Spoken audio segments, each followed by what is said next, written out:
তো ছাত্রছাত্রী, আমি তোমাদের জন্য আজ থেকে নতুন একটা উদ্যোগ নিলাম। যে বিষয়গুলো আমি তোমাদেরকে প্রাইভেটে পড়াই, সেগুলো আমি কিছু নোট লেখাই বা কিছু বই থেকে পড়াই। এখন থেকে আমি সেই টপিক গুলো, বিশেষ করে ব্যাকরণ এবং গ্রামারের টপিক গুলো নিয়ে তোমাদেরকে এইভাবে ছোট, ছোট করে ভিডিও বানিয়ে আমি গ্রুপে দেব। সেখান থেকে তোমরা বারবার সেই ভিডিওগুলো দেখতে পারবে এবং শিখতে পারবে। এরপরে যদি তোমাদের কোনো সমস্যা হয়, তাহলে প্রাইভেট তো আছে, সেখানে আমি আমাকে তোমরা জিজ্ঞেস করবে, আমি তোমাদের সেখানে সমস্যার সমাধান করব। তো আজকে আমি তোমাদেরকে যেমন বলেছিলাম যে আজ থেকে আমরা শিখব হচ্ছে সন্ধি। সন্ধি আসলে কি বলতো? সন্ধি হলো পাশাপাশি থাকা ধ্বনির সঙ্গে ধ্বনির মিলন। সন্ধি কি? পাশাপাশি থাকা ধ্বনির সঙ্গে ধ্বনির মিলন। দেখো, আমি এখানে একটা উদাহরণ দিয়েছি, নব যোগ অন্য। এখানে দেখো, নবটাকে আমি ভেঙেছি, ন, হস, হ, ভ, হ। এই যে শেষে থাকা অ, আর এখানকার এই যে শেষে থাকা অ, শুরু থাকা অ, এই অ দুটো মিলে কিন্তু আমাদের হলো কি আকার। এবং যেটা হবে সেটা সবসময় আগের বর্ণের সাথে যুক্ত হবে। তাহলে কি হলো? অ আর আ মিলে হলো আকার। অ আর অ মিলে হলো আকার। তো এই যে অ আর অ দুটো ধ্বনির মিলনে যেটা হলো সেটাকে বলবো আমরা কি? সন্ধি। কি বলবো? সন্ধি। তাহলে কি হলো আমাদের? নবান্ন। আর কি? সন্ধিতে কি হয়? একটি ধ্বনির প্রভাবে অন্য ধ্বনির পরিবর্তন। যেমন দেখো, সংযুক্ত স্বার, এই সম আর স্বার, এই কিন্তু স্বর প্রভাবে ম এখানে হয়ে গেল অনিশ্বার, হয়ে গেল সংসার। তো সন্ধি আসলে কি বুঝতে পারলে? সন্ধি হলো পাশাপাশি থাকা দুটি ধ্বনির সঙ্গে মিলন। বুঝতে পেরেছো? এবার আমরা জানবো সন্ধি কয় প্রকার ও কি কি। দেখো, আমরা মূলত জানি সন্ধি হচ্ছে দুই প্রকার। একটা হচ্ছে সংস্কৃত সন্ধি, আর আরেকটা হচ্ছে খাঁটি বাংলা সন্ধি। তো সংস্কৃত সন্ধিগুলো আমরা করব। সংস্কৃত সন্ধি আবার তিন প্রকার: স্বরসন্ধি, ব্যঞ্জন সন্ধি আর বিসর্গ সন্ধি। এই সন্ধিগুলো এবার আমরা শিখবো, এবং প্রথমে আমরা আজকে শিখবো হচ্ছে স্বরসন্ধিটা। তো তোমরা মনোযোগ দিয়ে দেখো। তাহলে আমরা আগে জানলাম কি সন্ধি হচ্ছে তিন প্রকার, মানে সংস্কৃত সন্ধি, স্বরসন্ধি, ব্যঞ্জন সন্ধি আর বিসর্গ সন্ধি। তো আজকে আমরা শিখবো এবার স্বরসন্ধি। দেখো, আমি তোমাদের জন্য সংজ্ঞাটা বোর্ডে লিখে রেখেছি। কি বলছি দেখো, স্বরসন্ধি স্বরধ্বনি সঙ্গে, স্বরধ্বনির সঙ্গে, স্বরধ্বনির সঙ্গে স্বরধ্বনির মিলনকে স্বরসন্ধি বলে। দেখো, অনেক বইয়ে হয়তো লেখা থাকতে পারে যে স্বরবর্ণের সাথে স্বরবর্ণের মিলনকে স্বরসন্ধি বলে। সেম একই জিনিস, আলাদা কিছু নয়। তো কি বললাম? স্বরধ্বনির সঙ্গে স্বরধ্বনির মিলনকে স্বরসন্ধি বলে। যেমন ধরো, তোমাদেরকে আমি এখানে অপশন একটা উদাহরণ দিয়ে রেখেছি, ভীম যোগ আলয়। ভীম যোগ আলয়। এবার তুমি আমাকে জিজ্ঞেস করো, দাদা শেষে তো ম আছে, কোথায় স্বরবর্ণ? দেখো, এই যে ম আছে, দেখো আমি ভেঙেছি, হস, হ যোগ হস যোগ হস্যই যোগ ম, হস যোগ অ। এই যে ময়ের শেষে অ আছে, এইখানকার অ আর এই যে অ, এই দুটো অ মিলিত হয়ে কিন্তু হলো কি, সরি, এখানকার অ আর এখানকার আ, এই অ আর মিলন হলো কি আ, মানে আকার। এটা লিখবো কি আমরা? হিমালয়। কি লিখবো? হিমালয়। তারপরে দেখো, এই যে র বয়সী রবি, এই যে হুস্যিকার আছে, হুস্যিকার আর এখানকার হস্যই আছে, হুস্যইকার আর হুস্যিকার, এই দুটো মিলিত হয়ে কি হবে? দীর্ঘিকার। এটা কি হবে? রবীন্দ্র। র দীর্ঘি নয় দয়ের অক্কা লাগবে, রবীন্দ্র। বোঝা গেল? তাহলে স্বরধ্বনির সঙ্গে স্বরধ্বনির মিলনকে স্বরসন্ধি বলে। ঠিক আছে? এবার আমরা একটা একটা করে সূত্র আছে সেগুলো দেখব, এবং আগামীতে আমরা শিখবো যে কিভাবে আরো স্বরসন্ধি হয়। তাহলে দেখো, সূত্র এক। এবার সূত্র এক আছে কি? অ বা আয়ের পর, সেখানে অ থাকতে পারে আগে, পরে আও থাকতে পারে, বা তারপরে অ বা আ থাকতে, অর্থাৎ প্রথমের দিকে যদি অ বা আ যে কোনো একটা থাকে, পরে যদি অ বা আ যে কোনো একটা থাকে, এই অ বা অ এর মিলনে হবে আকার, আ বা আ এর মিলনে হবে আকার, আবার আ বা অ এর মিলনে হবে আকার, আবার অ বা আ এর মিলনে হবে আকার। মূল কথা হলো যে এই অ বা আ এর পরে যদি অ বা আ থাকে, তাহলে সেটার মিলন হয়ে হবে আ, মানে আকার। আকারটা কোথায় যুক্ত হবে? ঠিক তার আগের সাথে। যেমন দেখো এখানে দেখো যথা যোগ অর্থ, যথা ছয় আকার, দেখো ছয় আকার আছে, অর্থ, তাহলে এখানকার এই যে আকার মানে আ, এখানে অ, এই আর অ মিলে কিন্তু আকার থাকলো। এবার বলবো যে আকার তো আটকে লিখে করবো, তাহলে কিছু করতে হবে না, তাহলে আমাদের জাস্ট তাই যথা যোগ অর্থ যথার্থ। তারপরে ধরো চর যোগ অচর হলো কি? চরাচর। চর যোগ অচর হয়ে গেল কি? চরাচর। এই চরের সাথে অ ছিল, এইটুকু তো আমরা সবাই জেনে গেছি যে ব্যঞ্জন বর্ণের মধ্যে অ থাকে। অ আর এই অ, এই দুটো অ মিলে কিন্তু হয়ে গেল, এখানে একটা অ করে নিলাম, অ আর অ মিলে হয়ে গেল আ, মানে আকার। এই যেটা আকারটা হচ্ছে, আকারটা আগের বর্ণের সাথে যুক্ত হবে, ঠিক আছে? চর যোগ অচর হয়ে গেল কি? হয়ে গেল হচ্ছে আমাদের চরাচর। বুঝতে পারলে সূত্র নম্বর 1? এবার দেখো 2 নম্বর সূত্র। দেখো হর্ষই আর দীর্ঘই, এরপরে যদি হর্ষই বা দীর্ঘই থাকে, তাহলে হবে দীর্ঘই মানে দীর্ঘিকার। দেখো হর্ষই হর্ষই থাকলেও দীর্ঘিকার, বুঝতে পারলে?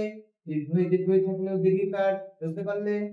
আবার দীর্ঘই হর্ষই থাকলেও দীর্ঘইকার হবে, হর্ষই দীর্ঘইকার থাকলেও দীর্ঘিকার হবে। বুঝতে পারছো যে প্রথম পদ আর পরের পদ, এই দুটোর মিলনে কিন্তু দেখা গেল হর্ষই আছে, এখানে হর্ষই আছে, হবে দীর্ঘই, দীর্ঘিকার।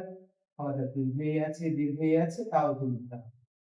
উদাহরণটা দেখো, কবি যোগ ইন্দ্র হলো কি? কবি। এই যে বয় হর্ষই, হর্ষই আর এখানে হর্ষই, এই হর্ষই হর্ষই মিলিত হয়ে কি হলো? দীর্ঘ, দীর্ঘ বয় দীর্ঘ। সতী যুক্ত ইস হয়ে গেল কি? সতীশ। বুঝতে পেরেছ? দেখো তোমাদের সতয় দীর্ঘ সতী যোগ ইস হয়ে গেল কি? সতীশ। বুঝতে পেরেছ? এবার আমরা পরের সূত্রে যাব। তাহলে এবার দেখো পরের সূত্র, হস্যু দীর্ঘ, এরপরে যদি হস্যু দীর্ঘ থাকে, তাহলে কি হবে? দুটোর মিলনে দীর্ঘকার হবে, মানে দীর্ঘকার। যেমন লঘু যোগ উর্মি, এখানে হস্যকার আছে, এখানে দীর্ঘকার আছে, হস্যু আর দীর্ঘ এই দুটো মিলে কি হলো? লঘুর্মি, দেখো দীর্ঘকার হয়েছে। তাহলে আমরা কি শিখলাম? হস্যু বা দীর্ঘর পরে যদি হস্যু বা দীর্ঘ থাকে, তাহলে আমরা দীর্ঘকার পাবো। লঘু যোগ উর্মি হলো লঘুর্মি, মরু যোগ উদ্যান হলো মরুদ্যান। বোঝা গেল? এবার দেখো পরের সূত্র, অ যোগ আ, এই অ এর পরে যদি হস্যই বা দীর্ঘই থাকে, ভালো মনে রাখবা কিন্তু আগের সূত্রের সাথে এটা একটু আলাদা আছে। অ বা আ এর পরে যদি হর্ষই বা দীর্ঘই থাকে, তাহলে একার হবে, মানে একার, ঠিক আগেরটার সাথে একার যুক্ত। যেমন দেখো নর যোগ ইন্দ্র, এই যে নরের সাথে অ আছে আমরা জানি সবাই, নরের সাথে আমরা অ আছে সবাই জানি, নর যোগ ইন্দ্র হয়ে যাবে কি? নরেন্দ্র। বোঝা গেল? এই হর্ষই আর এই র এর সাথে যে অ আছে, এই অ আর হর্ষই এই দুটোর মিলনে হলো একার, ঠিক আগের সাথে যুক্ত হয়ে নরেন্দ্র হয়ে গেল। দেব যুক্ত ইস হয়ে গেল কি? আমাদের দেবেশ। বয়ের সাথে অ ছিল আমাদের, আর এখানকার দীর্ঘই, অ আর দীর্ঘই মিলে হলো একার। তাহলে দেখো দয়কার বয়কার তাহলে স দেবেশ। তাহলে কি বুঝলাম আমরা? অ বা আ এর পরে যদি হর্ষই বা দীর্ঘই থাকে, তাহলে একার হয়। বোঝা গেল? 5 নম্বর সূত্র দেখো, অ বা আ এর পরে যদি হ্রস্ব বা দীর্ঘ থাকে, অ বা আ এর পরে যদি হ্রস্ব বা দীর্ঘ থাকে, তাহলে ওকার হবে। যেমন দেখো মহাজ উৎসব হয়ে গেল কি? আমাদের মহোৎসব।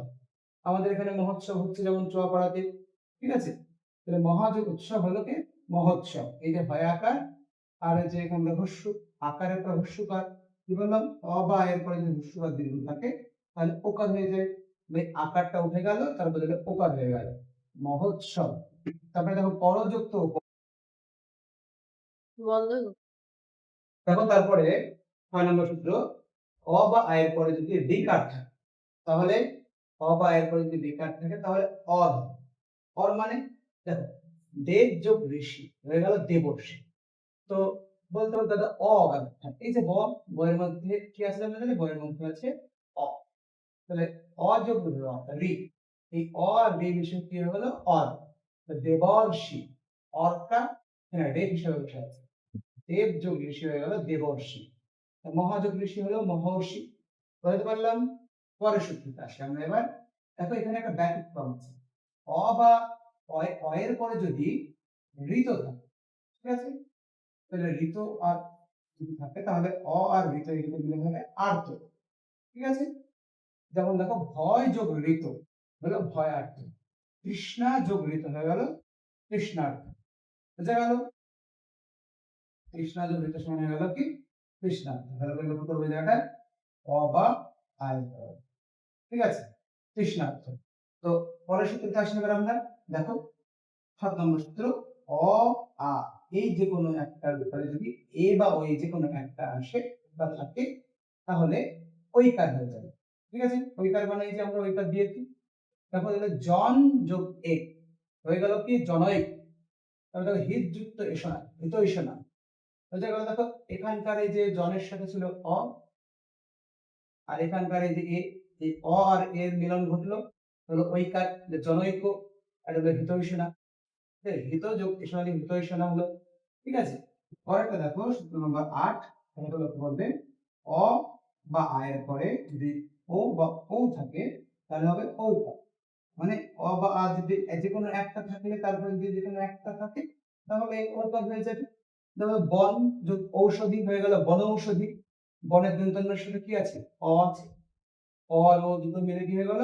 ঔকার। তাহলে বনৌষধি আমরা প্রত্যেকবারে তো বলছি যেটাই হবে না কেন পূর্বপদের যে বর্ণটা সেই বর্ণটা শেষ বর্ণটার সাথে যুক্ত হবে। মহাযুক্ত ঔষধ হয়ে গেল মহৌষধ। বোঝা গেল? এবার আমরা আবার পরের সূত্রতে যাব, ঠিক আছে? মনোযোগ দিয়ে দেখবে। দেখো তারপরে ৯ নম্বর সূত্র হ্রস্বই বা দীর্ঘইয়ের পর যদি হ্রস্বই দীর্ঘই ছাড়া, মনে রাখবে হ্রস্বই দীর্ঘই থাকলে ওই আগের নিয়ম হবে দীর্ঘই। হ্রস্বই দীর্ঘই না থাকলে যদি অন্য কোনো স্বরধ্বনি থাকে, কোনগুলো বলো তো? অ, আ, হ্রস্ব দীর্ঘ, এ, ওই, ও, ও, এগুলো থাকলে কি হয়ে যাবে? এটা অন্তস্থ জ, অন্তস্থ জ মানে হচ্ছে জফলা, জফলা যুক্ত হবে, ঠিক আছে? যেমন দেখো অতি যোগ আচার, এই হর্ষই দীর্ঘে বদলে যাবে। এবার দেখো হর্ষই এখানে আছে, এই হর্ষই একটা বদলে গিয়ে এখানে জফলা চলে আসবে। এই আকারটা কিন্তু আ হিসাবে থাকবে, আকার হিসাবে হয়ে গেল।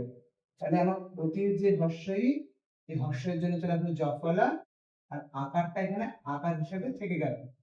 অতি যোগ আচার হয়ে গেল অত্যাচার। পরেরটা দেখো বি যোগ উৎপত্তি হয়ে গেল ব্যুৎপত্তি। বি এর সাথে কি হর্ষিকার মানে হর্ষই, এই হর্ষকার জন্য বয়স জফলা চলে আসলো। হর্ষটা হর্ষকার হিসেবে এখানে কিন্তু বসে গেল, হর্ষকার হিসেবে বসে গেল। আর তার ফলে তাই উৎপত্তি দেখো ব্যুৎপত্তি হয়ে গেল।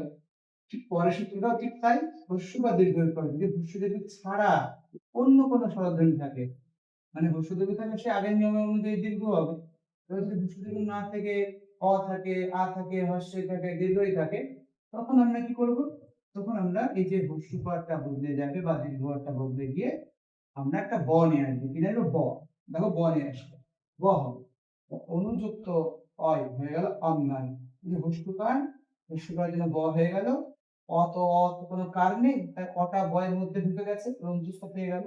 এখানে দেখো পশু যোগ আচার, পশুর জন্য ব এসছে, আচারের জন্য আকার চলে এসছে, আর হলো আচারের আয়ের জন্য আকার চলে এসছে, আর চার ছিল চার, চার হয়ে গেল।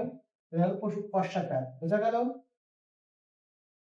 এরকমই ও বা ঔকারের পরে যদি অন্য কোনো স্বরধ্বনি থাকে তাহলে ও এর বদলে আসবে অ, ঔকারের বদলে আসবে আ। দেখো গো, এই যে গো, ও আর এ, এই ও আর এ মিলে কিন্তু কি হলো? অব। দেখো গবেষণা, গবেষণা হলো। একারটা একার হিসেবে এসেছে, তখন গ এর পর অব আছে, ঠিক আছে? যদি আমরা ভাঙি দেখো গ, দেখো গ যোগ অ যোগ ব, তারপরে আমরা আসবে একার। দেখো গ, অব, গবেষণা, ঠিক আছে? গবেষণা। ঠিক তেমনি বৌযুক্ত ঔকার বদলে আব বদলে বৌযুক্ত হচ্ছে ভাবুক। ভাবুকের জন্য ভা হয় আকার। দেখো আমি ভাবছি, তাহলে দেখো বয়ের হস্যু অ। দেখো এই আকার আর বদলে আব আসছে না? তাহলে দেখো আমাদের হলো বদলে আ, বদলে অ। ঠিক আছে? তো এইগুলো আমাদের ধরো স্বরসন্ধির সূত্রগুলো। আর কিছু আমাদের সন্ধি আছে যে স্বরসন্ধিগুলো কোনো নিয়ম মানে না। যে স্বরসন্ধিগুলো কোনো নিয়ম মানে না তাকে আমরা নিপাত নিষিদ্ধ স্বরসন্ধি বলি। যেমন কুল যোগ অঠা, কুলঠা। ঠিক আছে? আরো অনেকগুলো আছে আমাদের। তো এগুলো আমাদেরকে একটু বই দেখে দেখতে হবে। বাকি এই হলো আমাদের আজকে স্বরসন্ধির ক্লাস। তো কেমন লাগলো তোমরা দেখে জানাও। ঠিক আছে? তাহলে দেখো আজকে 11 নম্বর আর 12 নম্বর সূত্র, আর এই দুটো সূত্র আমাদের আছে। দেখো এ বা ও এর পরে যদি এ বা ঐকার, এই এ বা ঐকারের পরে যদি অন্য কোনো স্বরধ্বনি থাকে এ বা ও না থেকে, মানে এই দুটোর বদলে পরে যদি এই দুটো না থাকে, তাহলে একারের বদলে হবে অয় আর ঐকারের বদলে হবে আয়। যেমন দেখো নে, দুইবার ন, একার আছে তাদের ন যোগ ই, এ আর অ এই দুটো মিলে হয়ে গেল দেখো অয়। নে যোগ অন মিলে হলো নয়ন। আসলে নয়ন ভালো লক্ষ্য করো, নয়ন যদি ভাঙি আমরা কি পাবো? দুইবার ন যোগ অ যোগ অ যোগ অ যোগ ন। দেখো খেলাম তো আমরা, আর লাস্ট টাইম না অ, এই অ, অ। নয়ন ন অ সন্তুষ্ট অ ন। এটা দেখো ভালো করে দেখো, এই যে অ এসেছে। আসলে একারের বদলে দেখো এই যে অয়টা আমার মাঝখানে চলে আসলো। তাহলে নে যোগ অন হয়ে গেল নয়ন, বই যুক্ত অ হয়ে গেল বায়ক। এই যে ঐকার ছিল, ঐকারের পরে এই দেখো অক আছে, তো ঐকার আর এই যে অ, ওই আর অ হলো আই। এটা হলো মাঝখানে আই আছে, গায়ক গা যেটা আ, এবং আই হলো না আ, তাহলে হবে গায়ক। যা গেল। এবার দেখো